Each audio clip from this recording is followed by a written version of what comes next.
Sobat Maestro, sesaat lagi Anda akan mendengarkan Blog Airtime GBI Rock. Selamat mendengarkan.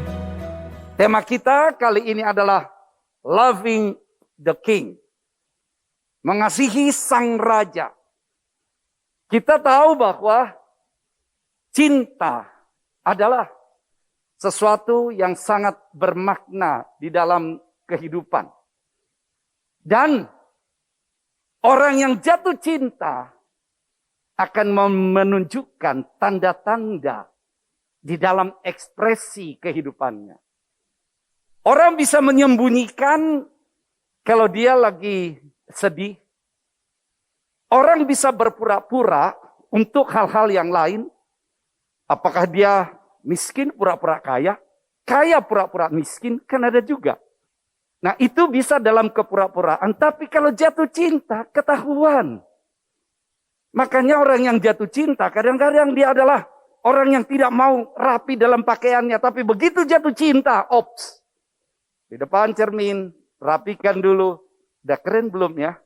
Nanti kalau dia lihat saya, jangan-jangan penampilan saya nggak bagus. Orang yang jatuh cinta, itu akan tiba-tiba berubah dan akan bisa dilihat orang. Dia lagi jatuh cinta. Dan orang yang jatuh cinta akan siap berkorban kepada orang lain. Walaupun kalau kita lihat, orang yang jatuh cinta ini kadang-kadang tidak lagi rasional. Sehingga bisa mengumbar janji. Bisa mengatakan hal-hal yang ya pokoknya ngomong aja dulu. Karena itu hanya di mulut saja. Cinta bukan sebuah konsep perkataan yang indah dan menarik saja. Tapi cinta adalah sebuah kualitas hidup yang seturut kehendak Tuhan dan firman-Nya. Amin. Makanya kita yang cinta sesuai dengan apa yang Tuhan mau. Bicara kualitas hidup. Apa kualitas hidup saudara? Apakah kualitas hidup yang sesuai dengan kebenaran firman? Karena kita bicara mencintai Sang Raja. Ngomong mudah memang. Prakteknya harus sesuai dengan prinsip kasih. Makanya prinsip kasih tersebut saya katakan, love is giving. Mencintai berarti memberi. Orang bisa memberi tanpa mencintai. Yes, di pinggir jalan orang beli tanpa mencintai. Takut digores mobilnya. Takut diancam. Tapi orang tidak bisa mencintai tanpa memberi. Saudara cinta Tuhan. Apa yang saudara beri? Tuhan sudah duluan memberi untuk saudara dan saya. Apa yang kita berikan untuk dia? Love is spending time. Mengasihi berarti memberikan waktu. Kalau suami istri bosan untuk bertemu, cintanya tanda tanya. Apakah saudara mencintai Tuhan? Berarti saudara menggunakan waktu dengan Tuhan, spending time dalam apa? Dalam doa, dalam firman, dalam penyembahan kita kepada Tuhan. Love changes. Cinta mengubahkan. Kalau saudara dan saya mencintai Tuhan, berarti hidup kita harus diubahkan, waktu demi waktu diubahkan menuju keserupaan dengan Kristus. Dalam kehidupan kita, yang perlu diubahkan dalam proses menuju keserupaan dengan Tuhan, saudara yang tahu. Saudara yang bisa cek kehidupan saudara. Saudara bisa lihat bagaimana saudara hidup sehari-hari. Bagaimana hubungan saudara dengan Tuhan. Bagaimana pekerjaan saudara. Bagaimana hal-hal yang saudara lakukan. Apakah saudara sedang melakukan apa yang Tuhan mau dalam hidup saudara. Itu yang harus kita lihat. Jangan cuma kata-kata. Saya bisa nyanyi. I love you Lord. Oke? Betul mencintai Tuhan. Apakah hidup saya sedang diubahkan menuju keserupaan dengan Kristus? Atau enggak? Kalau kita cinta, mestinya hidup kita diubahkan. Tadi saya katakan, untuk kalangan remaja sangat gampang.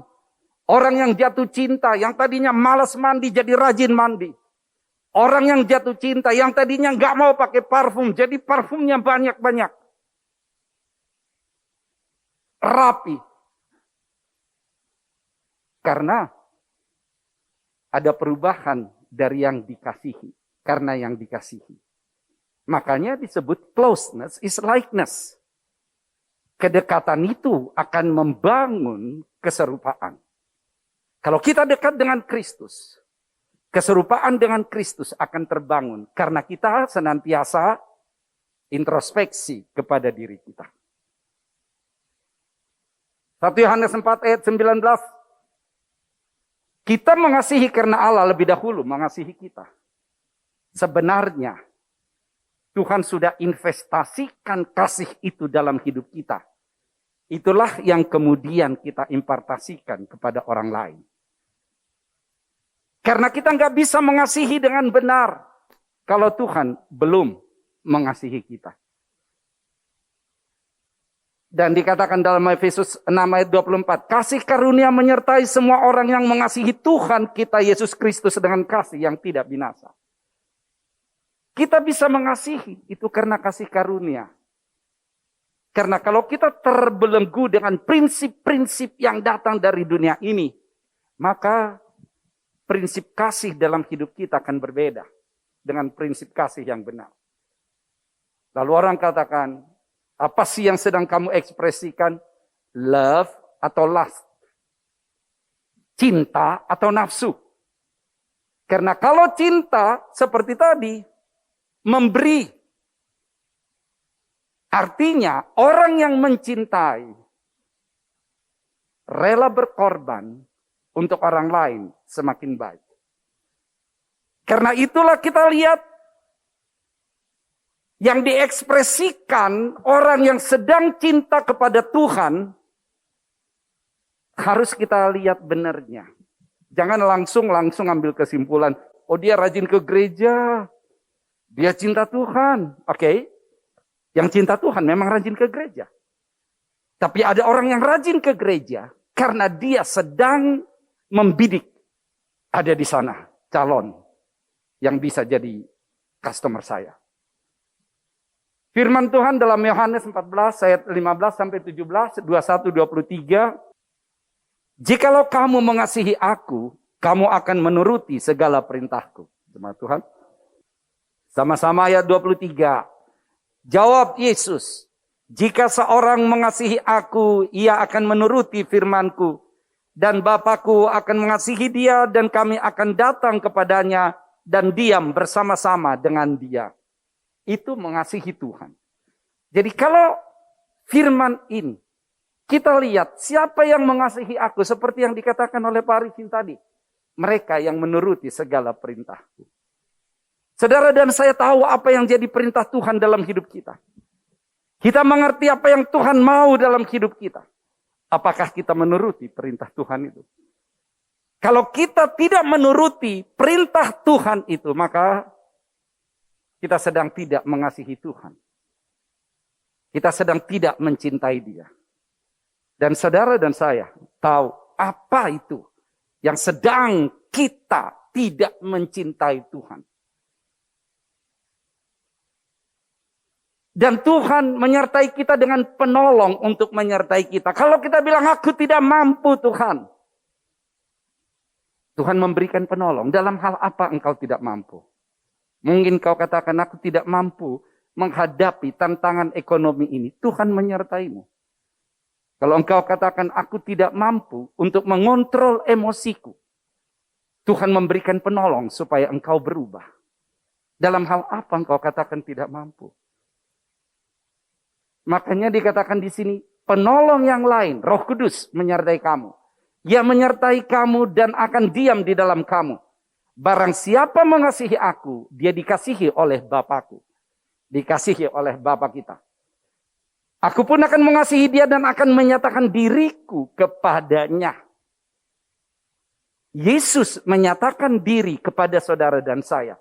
Kalau Yesus menyatakan dirinya kepada saya, maka di dalam ekspresi kehidupan saya, itu merupakan ekspresi dari pribadi Yesus. Tinggal kita lihat, dalam bidang apa kita tidak mengekspresikan Yesus dalam hidup ini. Dalam bidang kejujuran, dalam bidang kekudusan, dalam bidang apa? Kita harus bertobat untuk itu. Karena Tuhan menyatakan dirinya melalui saudara dan saya. Seorang mengasihi aku menuruti firman-Ku. Bapakku akan mengasihi dia dan kami akan datang kepadanya dan diam bersama-sama dengan dia. Wow. Apakah saudara mengasihi Tuhan? Kalau saudara mengasihi Tuhan, berarti bergaul akrab dengan Tuhan. Firman Mazmur 27 ayat 4 mengatakan, satu hal telah kuminta kepada Tuhan, itulah yang kuingini. Diam di rumah Tuhan seumur hidupku. Menyaksikan kemurahan Tuhan dan menikmati bait-Nya. Wow. Daud menyatakan ini. Apa kata Tuhan tentang Daud? Firman Tuhan mengatakan, aku telah menemukan orang yang berkenan kepadaku. Itulah Daud. Man after God's own heart. Tuhan yang ada di dalam hati. Orang yang ada di dalam hati Tuhan. Itulah Daud. Jadi orang yang mengatakan cinta Tuhan. Dia bergaul akrab dengan Tuhan. Apakah saudara bergaul akrab dengan Tuhan? Orang yang bergaul akrab dengan Tuhan akan berkomunikasi dengan Tuhan. Orang yang bergaul akrab dengan Tuhan akan meminta tuntunan Tuhan dalam apa yang harus dia kerjakan. Akan punya waktu untuk bergaul dekat dengan Tuhan. Firman Tuhan katakan, Yesaya 55 ayat 6, carilah Tuhan selama ia berkenan ditemui. Berserulah kepadanya selama ia dekat. Jadi, hidup kita harus hidup yang dekat dengan Tuhan. Kalau hidup kita dekat dengan Tuhan, kita akan peka dalam kehidupan ini. Apa yang harus kita perbaiki? Kedekatan ini sangat diperlukan karena kedekatan inilah yang membuat kita semakin serupa dengan Kristus. Ada banyak orang karena kesibukan segala macam, dia bilang aku nggak sempat. Doa nggak sempat, baca firman nggak sempat, ibadah nggak sempat. Hati-hati. Kalau terjadi blank spot secara rohani. Blank spot secara rohani artinya kita tidak sedang connect dengan Tuhan. Dalam kehidupan kerohanian, blank spot sangat berbahaya. Hidup kita harus selalu terkoneksi dengan sorga. Kalau saudara buka hati, tidak akan ada blank spot dalam kehidupan kerohanianmu. Karena Tuhan senantiasa terbuka untuk seruan saudara. Untuk keluhan saudara. Untuk permintaan tolong saudara. Untuk pujian saudara kepadanya. Untuk segala hal yang mau kita sampaikan kepada Tuhan. Walaupun saya tahu banyak ada orang yang selalu mencari alasan. Kenapa dia buat blank spot dalam kehidupannya. Orang membuat blank spot di dalam kehidupannya tidak terhubung karena mau hidup nyaman. Ya enaknya chatting kok. Enaknya game kok. Enaknya ngobrol aja kok. Enaknya main aja kok. Gak sempat sama Tuhan, gak sempat. Doa nanti aja. Pujian nanti aja. Menyenangkan Tuhan nanti aja. Mau nyaman dalam kehidupan. Ada orang bilang sibuk. Aku super sibuk. Saya tahu semua kita adalah sibuk. Semua. Tidak ada yang tidak sibuk. Tetapi Bagaimana kita memberikan waktu? Love is giving. Untuk Tuhan. Yang kedua, melayani Tuhan dengan segenap hati. Yohanes 21 ayat 15 mengatakan demikian. Sesudah sarapan Yesus berkata kepada Simon Petrus, Simon anak Yohanes, apakah engkau mengasihi aku lebih daripada mereka ini? Jawab Petrus kepadanya, benar Tuhan, engkau tahu bahwa aku mengasihi engkau. Kata Yesus kepadanya, gembalakanlah domba-dombaku. 3 kali Yesus tanya, apakah engkau mengasihi aku? Pertanyaan yang sama Tuhan berikan kepada saudara dan saya pada saat ini. Tuhan katakan, apakah engkau mengasihi aku? Tuhan tidak mau domba-dombanya digembalakan oleh orang-orang yang tidak mengasihi Tuhan. 3 kali ditanya, apakah engkau mengasihi aku? Kata Tuhan. Gembalakanlah domba-dombaku. Mungkin kita bilang, apakah aku layak untuk Tuhan? Kalau saya ambil lagi contoh Daud tadi. Daud dikatakan di dalam Alkitab adalah orang yang berkenan di hati Tuhan. Tapi apakah Daud seorang yang sempurna di dalam kehidupannya? Tidak juga. Daud membunuh secara licik. Daud berzina. Daud sombong. Itu dia alami. Tetapi selalu dia datang pada Tuhan dan bertobat. Dia mau menyembah Tuhan. Sewaktu para tentaranya mengambil air minum dari tempat yang sangat berbahaya. Karena dia pengen untuk itu. Begitu dikasih kepada dia, dia katakan, pertaruhan untuk mengambil ini, nyawa. Aku tidak layak meminumnya. Dan dia persembahkan untuk Tuhan. Jadi cinta bicara hati.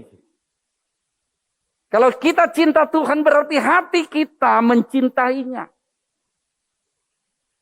Daud mengalami permasalahan. Mungkin kita katakan ini Petrus. Menjelang Yesus disalibkan. Lalu Yesus berkata kepada murid-muridnya, aku akan segera disalibkan. Imanmu bisa tergoncang. Petrus menjawab. Ada 3 statementnya kan? Biar iman yang lain tergoncang, guru. Imanku tidak akan tergoncang. Ops. Apalagi statementnya dia. Biar yang lain menyangkal guru. Aku tidak akan menyangkal guru. Apalagi statementnya. Apapun yang terjadi. Aku siap mati untuk guru. Dipenjarakan. It's okay. Aku siap untuk itu. Kalau melihat itu. Mungkin orang tertentu bilang udah. Itu udah gak kepake. Udah gak beres. Tapi Yesus beda. Penyangkalan pun dilakukan oleh Petrus 3 kali. Tetapi dia tanya, Petrus, apakah engkau mengasihi aku? Hal yang sama saat ini untuk saudara dan saya. Tuhan tanya, apakah engkau mengasihi Tuhan? Kalau engkau mengasihi Tuhan, cek hatimu. Cek apa yang sedang engkau lakukan. Tuhan katakan, orang yang mengasihi aku adalah orang yang mengikuti segala perintahku. Kalau ada hal-hal tertentu, bereskan dengan Tuhan. Bereskan. Karena Tuhan selalu mengasihi saudara dan saya. Makanya dia katakan, gembalakanlah domba-dombaku. Itu kata Tuhan. Dan kita lihat apa yang terjadi dengan Petrus. Petrus setia setelah itu. Di akhir hidupnya bahkan dia disalibkan. Dia tidak mengatakan, kenapa aku disalibkan? Aku sudah ikut dengan Tuhan. Enggak. Karena dia tahu warisan yang dia dapatkan dari Tuhan adalah kekekalan. Bahkan statementnya. Aku tidak layak disalibkan seperti guruku dengan kepala ke atas. Kalau toh aku akan disalibkan, biar kepalaku ke bawah, kakiku ke atas. Itu yang Tuhan mau dari saudara dan saya. Jadi kalau kita katakan mengasihi Tuhan, Berarti ada hal yang harus kita pahami. Kasih kepada Tuhan bukan hanya dinyatakan dengan kata-kata belaka, tapi harus dinyatakan di dalam perbuatan dan termanifestasi dalam pelayanan. Yesus bilang, gembalakanlah domba-dombaku. Berarti bicara pelayanan. Pelayanan ada dua. Melayani di dalam pekerjaan Tuhan itu satu. Melayani pribadi Tuhan itu satu lagi. Kalau kita hanya pada level melayani pekerjaan Tuhan, itu hanya digerakkan oleh job description. Belum hati. Orang yang digerakkan oleh job description, dia akan menjadi orang yang gampang tersinggung. Dia menjadi orang yang gampang protes. Dia menjadi orang yang moody. Dia akan mengatakan, kok aku lebih capek dari dia? Dia akan mengatakan, berapa PK yang aku dapat? Dia dapat PK, kok aku enggak? Itu melayani pekerjaan Tuhan. Yes, pekerjaan Tuhan. Tapi kalau melayani pribadi Tuhan, Sang Raja, aku melakukan ini. Bukan untuk manusia. Tapi untuk Tuhan dimuliakan dalam hidupku.